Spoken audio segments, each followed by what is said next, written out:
बहुत समय पहले राकेश और मीना एक छोटे से शहर में रहते थे। उनको एक रमन नाम का बेटा और रीना नाम की बेटी थी। राकेश और मीना दोनों जॉब करते थे और उसी कारण वो दोनों अपने बच्चों को कभी भी वक्त नहीं दे पाते थे। इसीलिए उनके बच्चे भी पढ़ाई में बहुत ज्यादा कमजोर थे। एक दिन स्कूल के प्रिंसिपल राकेश को कॉल करते हैं और राकेश से, राकेश, आपके बच्चों का पढ़ाई में बिल्कुल भी ध्यान नहीं है। उनको इस साल बहुत कम मार्क्स मिले हैं। अगर अगली बार भी ऐसा ही हुआ तो मैं दोनों को स्कूल से निकाल दूंगा। सर, हम दोनों जॉब करते हैं, इसलिए हम दोनों उनको वक्त ही नहीं दे पाते, लेकिन मैं आगे ध्यान रखूंगा। राकेश स्कूल से घर आते ही बच्चों को डांटने लगता है कि तभी मीना, क्या हुआ, क्या कहा प्रिंसिपल ने, और आप इतना डांट क्यों रहे हैं बच्चों को? रमन और रीना का रिपोर्ट कार्ड मिला है, ये देखो, दोनों को कितने कम मार्क्स मिले हैं। और अगर फिर से ऐसे ही मार्क्स मिले तो इनको स्कूल से निकाल दिया जाएगा। बच्चों, मैं ये क्या सुन रही हूँ? आप दोनों पढ़ाई क्यों नहीं करते? मैं हर रोज तुम लोगों को बता कर जाती हूँ कि पूरी पढ़ाई किया करो, समझाती हूँ ना। मीना, उनको डांटने से कुछ नहीं होगा। मुझे लगता है तुम अपना जॉब छोड़ दो और बच्चों पर ध्यान दो। क्या ये तुम बोल रहे हो राकेश? मैंने शादी करते वक्त ही तुम्हें बताया था कि मैं अपनी जॉब कभी नहीं छोड़ूंगी और आज भी मेरा वही फैसला है। मीना, लेकिन बच्चों की तरफ ध्यान कौन देगा? हम दोनों इतनी देर तक बाहर रहते हैं, उन पर भी थोड़ा ध्यान देना चाहिए ना। तुम कल ही उनके लिए नई ट्यूशन देखो और वहाँ पर जाकर वो पढ़ाई करेंगे, लेकिन मैं अपनी जॉब नहीं छोड़ सकती। तुम्हें जो सही लगे वो करो, मुझे कुछ नहीं पता। मीना गुस्से में अपने रूम में चली जाती है और दोनों बच्चे भी रूम में चले जाते हैं।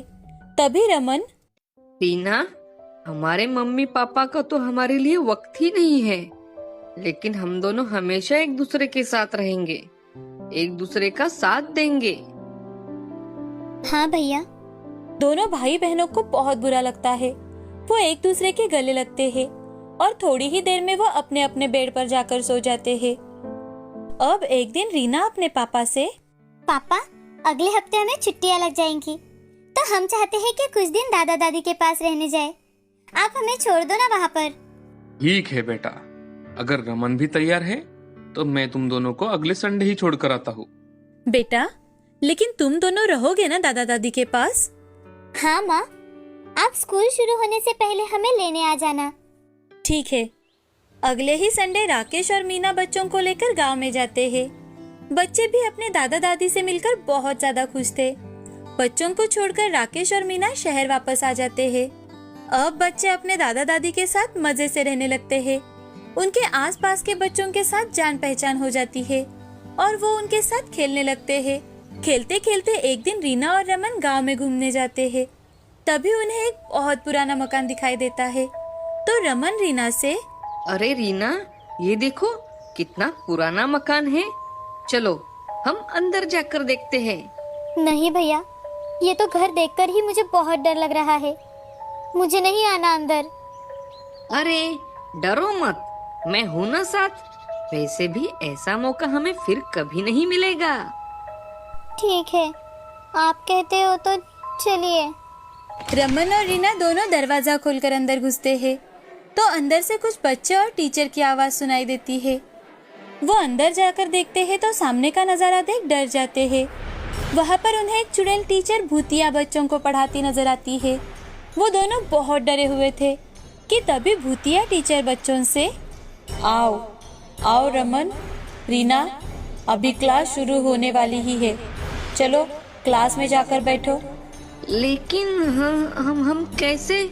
रमन और रीना इतने ज्यादा डर जाते हैं कि डर के मारे वो वहाँ से भाग ही नहीं पाते और उन भूतिया बच्चों के साथ पढ़ने लगते हैं। भूतिया टीचर भी बच्चों को बहुत मन लगाकर पढ़ाती है। रमन और रीना भी बहुत मन लगाकर पढ़ते हैं और उनके पास से अपने सारे डाउट्स भी क्लियर करवाते हैं। शाम को उनके स्कूल खत्म होते ही भूतिया टीचर, बच्चों, कल भी वक्त पर स्कूल पहुंच जाना और हाँ, एक बात का ध्यान रखना, किसी को ये बात पता ना चले कि तुम यहाँ पढ़ाई करने आते हो, नहीं तो तुम्हें कोई यहाँ नहीं आने देगा। रमन और रीना बातें करते करते और खेलते खेलते घर पहुँच जाते हैं तो उनकी दादी, अरे बच्चों, कहाँ पर थे दिन भर? पूरा दिन खेलने में गुजारते हो। दादी, हम तो यहीं पर थे। हम बच्चों के साथ खेल रहे थे। घर पर बताकर जाना चाहिए बेटा, हम कितने चिंता में पड़ जाते हैं। अब रात के समय खाना खाकर दोनों बच्चे सो जाते हैं। दूसरे दिन सुबह जल्दी उठकर नहा धोकर तैयार होकर वो दोनों दोपहर होने का इंतजार कर रहे थे। अब दोपहर होते ही दोनों बच्चे खेलने जा रहे हैं ये बताकर भूतों के स्कूल में जाते हैं। अब दोनों बच्चे हर रोज भूतिया स्कूल में जाने लगे और साथ ही साथ पढ़ाई भी करने लगे। एक दिन रीना, भैया ये तो भूतिया स्कूल है, लेकिन फिर भी यहाँ पर कितना अच्छा लगता है। और ये टीचर भी कितनी अच्छी पढ़ाती है। हाँ, मुझे भी पढ़ने में बहुत मजा आता है। लेकिन मुझे एक बात बताओ, तुम सब लोग भूत कैसे बन गए? एक दिन बहुत जोर की बारिश और हवा की वजह से स्कूल का छत गिर पड़ा और उसमें हम सबकी मौत हो गई। लेकिन हम आज भी अपने टीचर से पढ़ते हैं। ऐसे ही एक महीना बीत जाता है। अब बच्चों का शहर लौटने का वक्त आता है तो वो भूतिया स्कूल में आकर बच्चों और टीचर से अलविदा कहते हैं।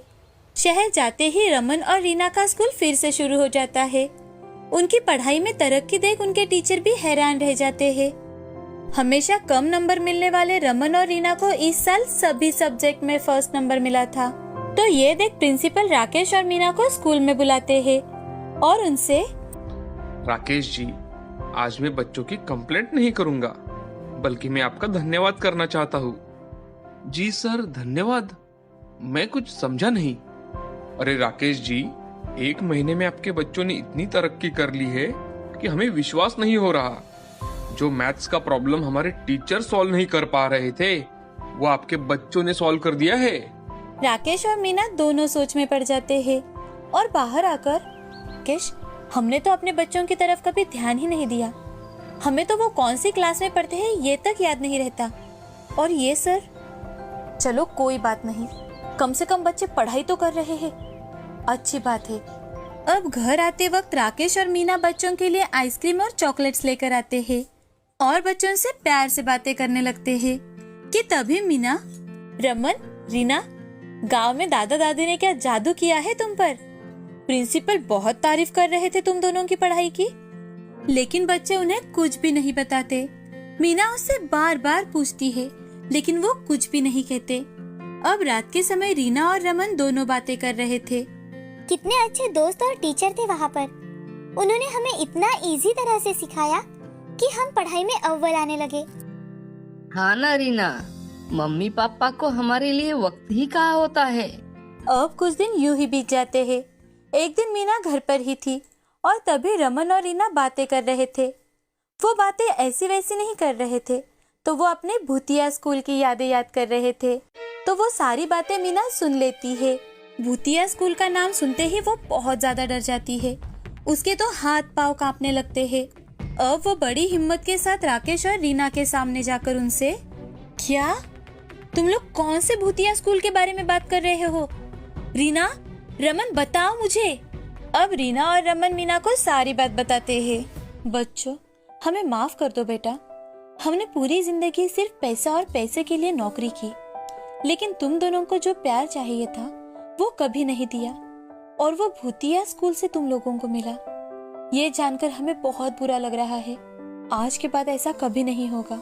मैं हर रोज ऑफिस से जल्दी आया करूंगी और इतना ही नहीं, तुम लोगों को पढ़ाऊंगी भी। अब फिर से छुट्टी आती है और राकेश अपने पूरे परिवार को लेकर गांव चला जाता है।